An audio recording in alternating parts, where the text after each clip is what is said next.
The Gunners Fan Cams. Hi everyone, this is Relet from the Gunners YouTube channel, and I'm here with my friend Thierry. And yeah, we're here to discuss and talk about the game with Manchester United and Arsenal yesterday at the MetLife Stadium. Manchester United won 2-0. Very, very sad for us Arsenal fans. How are you feeling after that game, Thierry? Honestly, one would say that it's just another match, another preseason friendly. But I saw that Eric Ten Hag made a comment that they don't do friendlies, so it was more of a personal thing for him than for Arteta. But honestly, though, I think that we were sluggish in the first half. Didn't really created much opportunities. Gabriel Martinelli got some chances. Saw that. I won't take off his head for it, but also I really didn't see what Kai Havertz did, and I won't be ballistic on him because he's still gelling in. He's probably a slow starter, so he can give you the benefit of the doubt for now. But for me, honestly, at first I was more concerned with the performance and the actual result because in preseason it's all about fitness and getting the players up to par for the upcoming seasons. And I know that, I didn't know that preseason is the time when they can try on sort of tactics, who fits where, the best 11 and who works well with who. And I think that's what Arteta is doing. So for me, it's just another match. But honestly, I have to give props to Manchester United. The players look sharp. For someone that they said is a flop, Jadon Sancho looked very bright in the beginning. Anthony looked a spark a few times, honestly. Well, I was really more impressed with their style of play. They look very fluid in playing the ball and they look confident going forward. So yeah, I think it will be a good season for them. And I just think that I trust in Arteta and I know that he'll get it right before the season begins. So I'm not even worried. So good. I noticed you said you're not worried. I'm not worried either. There are a lot more negatives to take from the game than positives.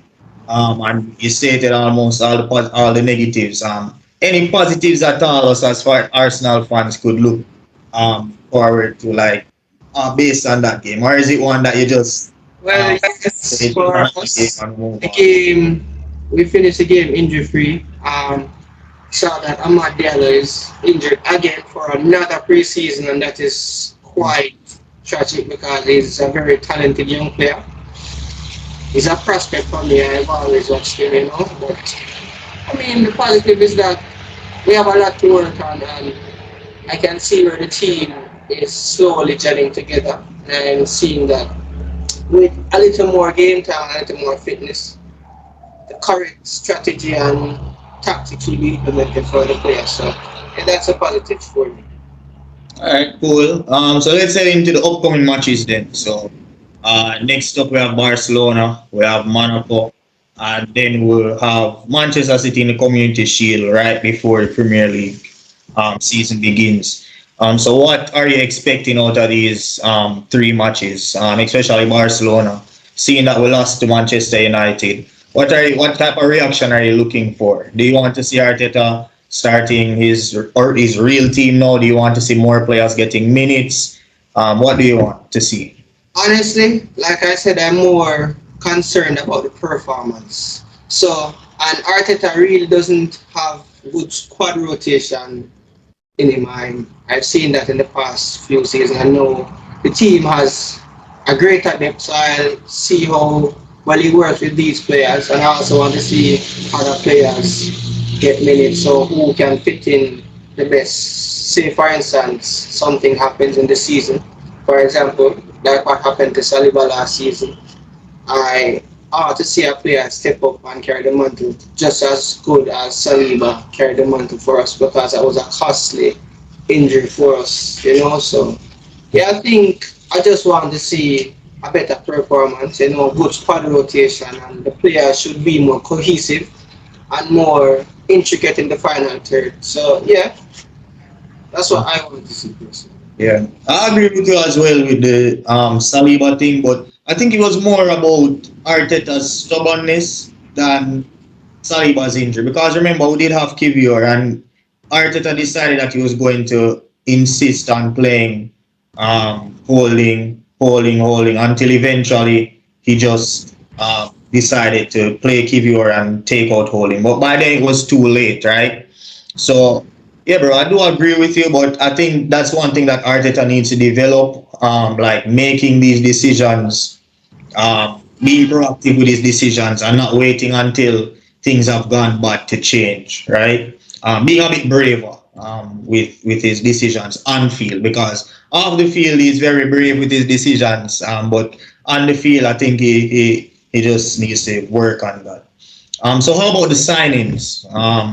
What type of, do you think we need any more signings? What positions do we need to add? Personally, about the signings, I think the positions, as it relates to the signing, I think there are some really good signings. I watched Timber a few years now. He's a really good player. He's a very technical player. He's also confident. And he's a versatile player also. He can play the right back. He can also play centre back. And he can even play defensive midfield. One would say he can play the wing. Just joking about that. But yeah, for Declan Rice, we all know it goes without saying he's a quality player. So I'm saying that he's not Champions League proven, and that is true. But he's right the penny, and I know that he'll deliver for us. Kai Havertz now. Well, mixed feelings, unless. But I know that there's a player in him somewhere. I remember the Kai Havertz from Leverkusen. That was a very lethal Kai Havertz. And I think that in this system he'll flourish, but he just needs time, you know. We won't throw him under the bus. But yeah, as it relates to more signings, I think we need a backup right winger, Bukayo Saka, because Arteta plays in so much need to get rest. I don't know why he doesn't rest him sometime. And there are quite a few options. I see kudos, but Chelsea and Manchester United are also interested in him. Well, I could have said Musa Diallo, but he's now in Aston Villa's camp, you know. Harvey Barnes, but he's now a Newcastle player. But yeah, I think we need a backup right winger and even another striker, because we don't have an out and out striker, you know. And I would prefer Gabriel Jesus to play on the wing because he looks more creative from out cutting outside coming, you know. So yeah, that's what I think. Alright, cool. Well, we're gonna end this video off. I want your top five predictions, because as you know, in this season the top five will go into Champions League. So yeah, I want your top five predictions in order from first to fifth. So yeah, let's go. First to fifth. Yeah. Alright, so definitely I strongly believe Arsenal will win the league this year. Manchester City, Manchester United.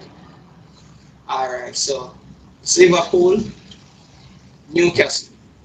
Newcastle. So no Chelsea, no Spurs in your top I five. think Chelsea will finish in a Europa League place, but probably I'll get a surprise. Spurs, you know, Spurs will always be Spurs. Yeah, bro. No comments about Spurs. Alright, bro. Well, yeah, thank you for coming. Thank you for sharing your knowledge and all of that. So, yeah, thanks.